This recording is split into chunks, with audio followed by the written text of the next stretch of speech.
Çifti i dashur për publikun Miri e Bra dhe Naim Abazi ka qenë të ftuar në një emision ku kanë zbuluar sekretin që e ka mbajtur kaq të fortë martesën e tyre. Të pyetur se çfarë duan të ndryshojnë tek njëri tjetri, Naimi duke qeshur tha se Miria është treguar e zgjuar dhe her pas here ka ndryshuar ngjyrën e flokëve në mënyrë që ai të mos ndorojë grua. Të pyetur se kush ka më shumë fanca, të dy thanë për Mirien dhe Naimi shtoi: Mirien, ata e duan si femrat si meshkujt, mua s'po duan meshkujt, këtu është problemi.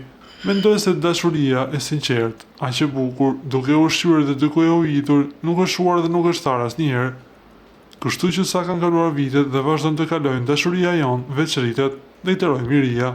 Të pyetur nëse do të ndryshonin diçka tek njëri tjetri, Naimi lejteroi: Unë nuk do të doja të ndryshonte Miria, edhe pse ajo ka përdorur një strategji shumë të mirë, shpesh ka ndryshuar ngjyrën e flokëve. Në paraqitje, e ka bërë mençurisht në mënyrë që ndorron kjo që të mos ndoroj grua unë, deklaroi ai, duke shkaktuar mjaft të qeshura. Një pyetje tjetër mjaft interesante ishte nëse Naimi bëhet xheloz për Miri e Brahën. Jo, nuk bëhem xheloz, madje unë doam të ndikoj që Miria të jetë me fanca sa më shumë, deklaroi ai duke surprizuar dhe habitur fancat për raportin e mirë që ka me Mirien sot e kaq vite.